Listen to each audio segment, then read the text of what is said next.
Good evening, my lovelies, and welcome to Lady McCreepster's Night Noise Horror Podcast. Thank you for joining me this evening, my dears. Before we begin, as usual, I would like to say a thank you to all my beautiful dark family on Patreon. Ghouls such as Danny White, Nicholas Corries, Dawn Fritzwater, Cyanide Jack, Melissa Perez, Honey Santiago, Oliver Dace, L. Andrew Augustus, Dana Fringer, Stephen Aguilera, Taylor Fluth, Bill Thornsley, Laura Seta-Penry, and everyone else listed in the description below. Your contributions and support means so much to me, and it helps keep this channel and podcast going. If you too would like to support this channel and podcast, and see the perks that come with it, go to patreon.com/LadyMcCreepster for more information. Now though, it is time for today's tale. Today's story is by Redditor GlowLow407. It tells the tale of the joys of being a new parent and the joys of being a girl dad, along with some of the challenges that may come with it. Come now, my dears. Lean in closer, and we'll begin.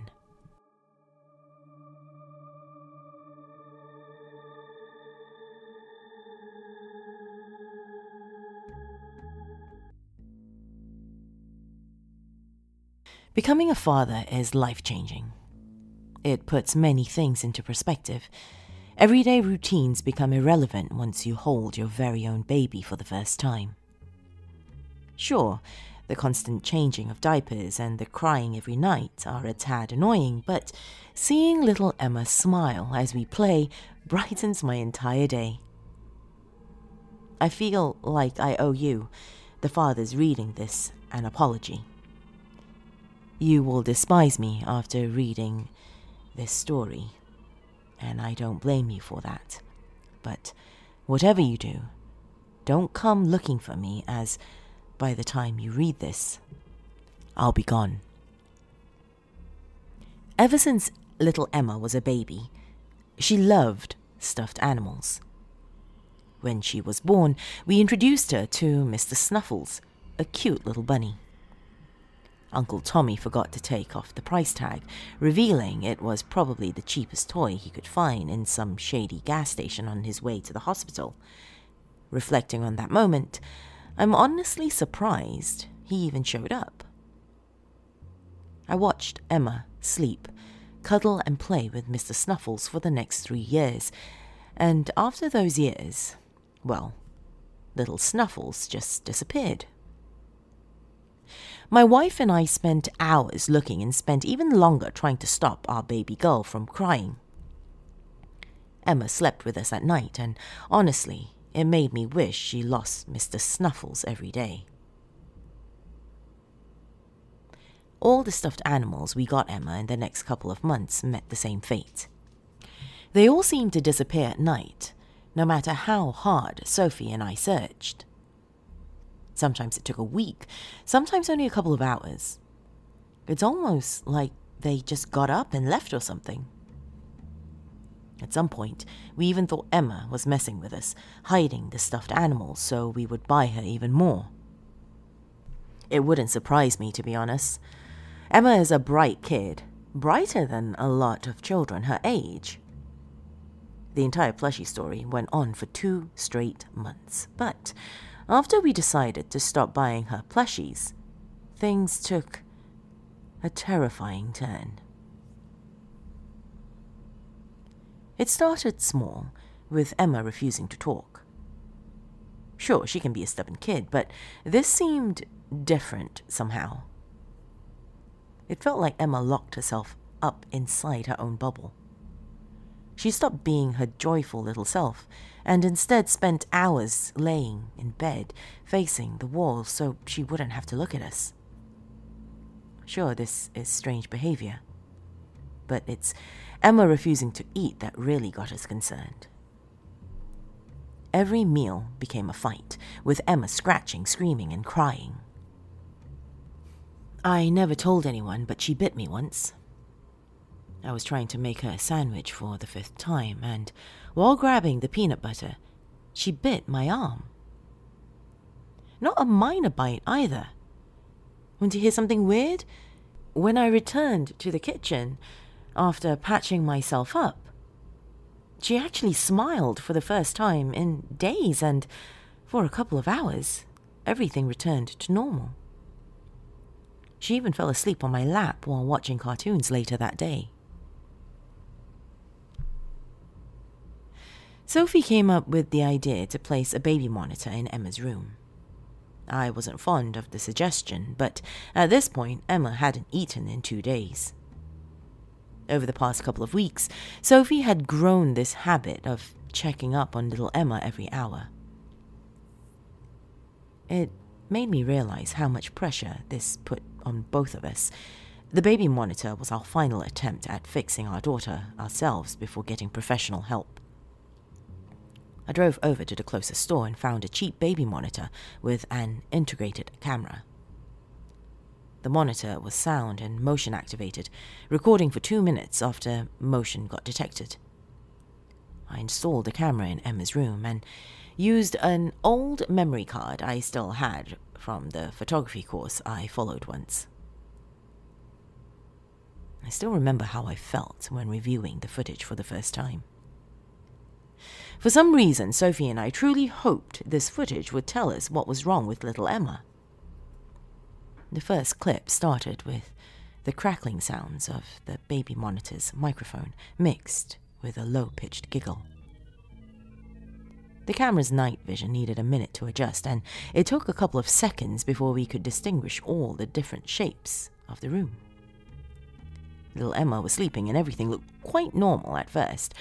If I hadn't bought a baby monitor with an integrated microphone, Sophie and I would never even have noticed the low-pitched giggles coming from right beneath the baby monitor. It sounded distorted, and the pitch seemed to be all over the place.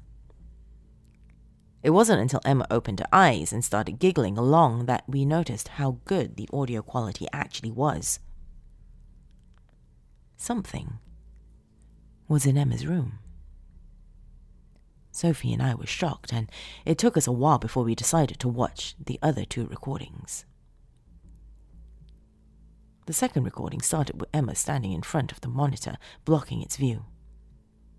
This clip didn't last for 2 minutes. Instead, it lasted for an hour. The minor movement Emma made was apparently enough to keep the recording going. She seemed to be wiggling from left to right very slowly, almost like she was singing a song. The audio recording, however, proved that Emma was as quiet as the night itself. It was me opening our bedroom door to take a leak that alerted little Emma and made her jolt back into bed. The last recording showed Emma sleeping, her heavy breathing barely picked up by the baby monitor. The things we saw in the next couple of minutes shocked us to our core. 2 long, shadow-like arms reached out from under the bed, and before we had the time to set our minds straight, both hands grabbed and pulled Emma's legs. She landed on the ground with a loud smack, and within 3 seconds, she completely disappeared beneath the bed, gone from the camera's view. The last 30 seconds of the camera footage consisted of Emma crying softly and a second voice trying to comfort her by singing some lullaby in a distorted, crackling voice. I felt defeated. There was no way on earth this was happening. Monsters or ghosts don't exist. They're all just made-up stories to frighten children into behaving. However, the bruises on Emma's ankles and knees made me reconsider. Seeking professional help was no longer an option. They would see Emma's bruised ankles and they would take her away from me. I failed as a father. I should have sought help, but I was so scared to lose my baby girl. So scared that I decided to try and fix things myself. Things got out of hand when we confronted Emma with what we saw that first night. She started crying and screaming. As I tried holding her in my arms to calm her down, she bit me again. It wasn't just a bite out of anger, though. She actually tried ripping the flesh from my arm, moaning with pleasure. She was trying to eat. After biting me at least 2 more times, she looked me in the eyes, grinned, and threw up before fainting. Her puke consisted of blood, tiny strings of wool, and other pieces of cloth. Had she been eating her stuffed animals? I was so disturbed, I didn't even realize how much the bite marks on my arms were bleeding. Sophie and I decided to turn on the live feed on the baby monitor and place it in our bedroom. Sophie and Emma would sleep together in our room, while I would spend the night in Emma's room, following along with the live feed. The last thing I remember is trying to stay awake while the soft, crackled humming of a woman singing a lullaby filled Emma's room. I hadn't slept in 2 days, and for the first time in months, I felt all the stress flow away from my body. The humming had turned into whispering. Couldn't make out any words, but that didn't matter. I woke up 5 hours later at 2 a.m. The sudden pain in my arm woke me up, to be honest. See, all of Emma's bite marks were bleeding again.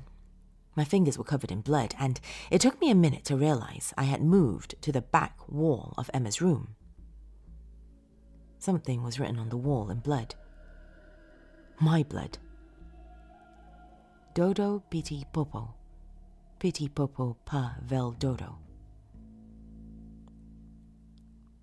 If I told you I didn't kill my wife, would you believe me? Something had ripped the flesh from her neck. Bite marks all over her body revealed that something had been eating her. The local news claims that a mentally ill man forced his 3-year-old daughter to practice cannibalism on her dead mother. I won't waste any more time on this message. I've been tracking Emma for days now. The stench is getting harder to ignore. I'm coming, little Emma.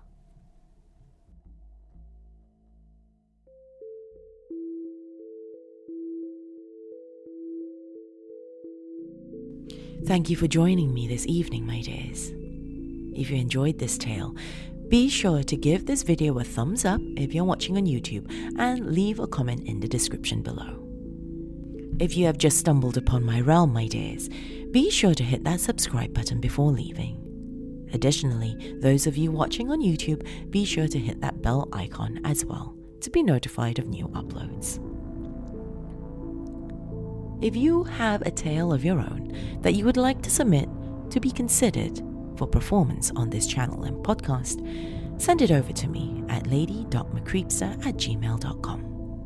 Though I cannot promise that every tale will be performed for this channel and podcast, I do promise that I will read every single submission.